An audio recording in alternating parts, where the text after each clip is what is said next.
안녕하십니까, 한의사 김동규입니다. 자, 이번에는 어깨 쪽 증상을 좀 얘기해 드릴게요. 어깨 질환. 우리 환자분들 중에 어깨 아프다고 이렇게 많이 오시잖아요. 어깨 아프다. 어깨가 많이 뭉쳤어. 근데 그 어깨가 어디냔 말이야. 엄밀히 말하면 어깨는 어깨 관절을 얘기하는 거예요. 우리가 흔히들은 어깨가 너무 많이 뭉쳤어요 라고 할 때 이거는 사실은 목의 파트로 보는 게 맞아요.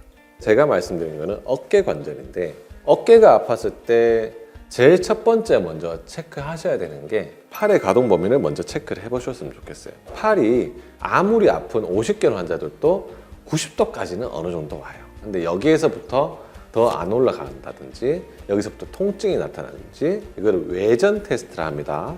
어깨 쪽의 문제, ROM을 체크하는 거는 세 가지가 있어요. 외전이 있고요, 그 다음에 외회전이 있고요, 내회전이 있어요. 요 세 가지를 체크를 먼저 하셔야 돼요. 이렇게 각도에서 뭔가 제한이 있다거나 귀 끝까지 안 간다든지 어느 부분에서 통증이 나타난다. 외회전할 때 통증이 나타나든지 각도가 안 좋다든지, 내회전할 때 통증이 나타나든지 아니면 각도가 안 된다든지 이런 것들을 체크를 해보셔야 돼요. 내가 어깨가 아픈데 이 각도에서는 다 돼 라고 한다면 어깨 관절에 문제가 아닐 확률이 굉장히 높아져요. 그런 경우에는 목에 문제일 확률이 높아요.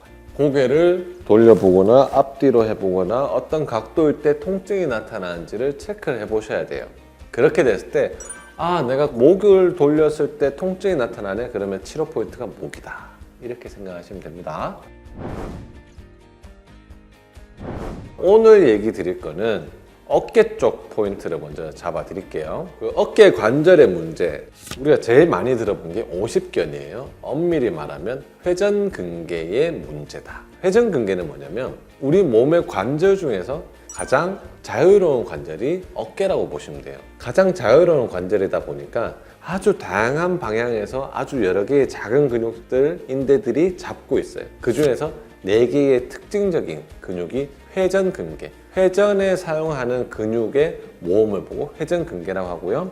극상근, 극하근, 견갑하근, 소원근, 이렇게 4개의 근육으로 되어 있다, 이렇게 보시면 되고, 결국은 아까 전에 말씀드렸던 이 4가지 근육들의 근파열이나 건의 파열이 일어났을 때 회전근개 파열이라고 표현을 하고요. 회전근개 파열이 일어나는 것과 오십견하고는 엄밀히 말하면 다른 겁니다. 오십견은요, 관절 자체가 얼어버린 거예요. 오십견의 다른 말이 동결견이라고도 하거든요. 관절 자체가 문제가 있어서 완전히 잠겨버린 것을 보고 오십견이라고 합니다. 오십견은 오늘 얘기 드릴 건 아니고요. 회전근개 쪽 문제로 인해서 어깨가 나빠지는 것들을 좀 더 설명을 드릴게요. 회전근개에 문제가 생겼을 때 어떤 특정 각도에서 통증이 나타나는 것을 확인할 수 있어요.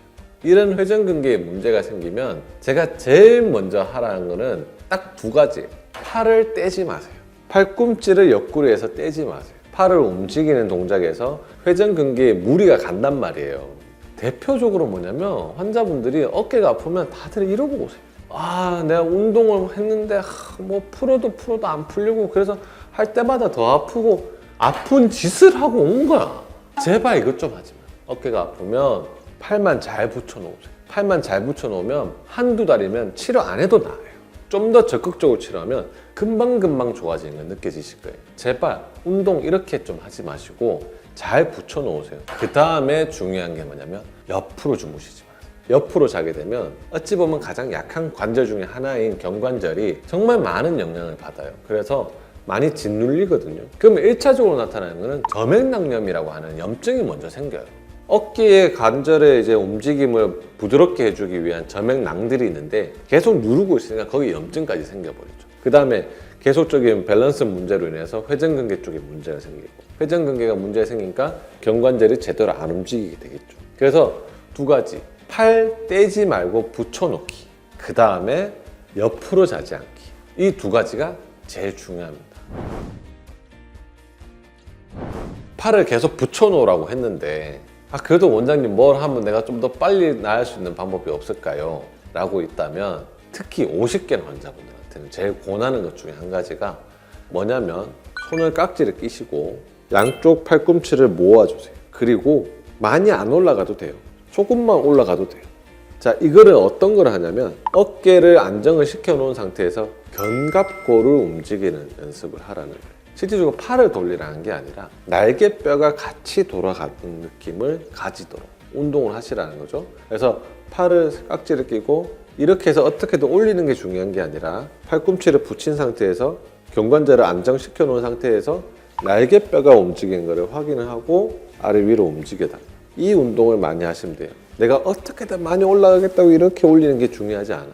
그냥 잘 붙인 상태에서 그대로 아래 위로 이렇게 움직임만 많이 하시면서 그 각도가 많이 올라가고 날개뼈가 움직이는 느낌이 들면 그것만으로도 어깨 관절에서는 엄청 많은 도움이 되니까 다른 운동 하시지 마시고 해야 되는 거 붙여놓는 거, 그 다음에 옆으로 자지 않는 거, 그 다음에 운동은 이렇게 붙인 상태에서 아래 위로 날개뼈만 잘 움직일 수 있도록 그렇게만 운동해 주시는 게 가장 좋습니다.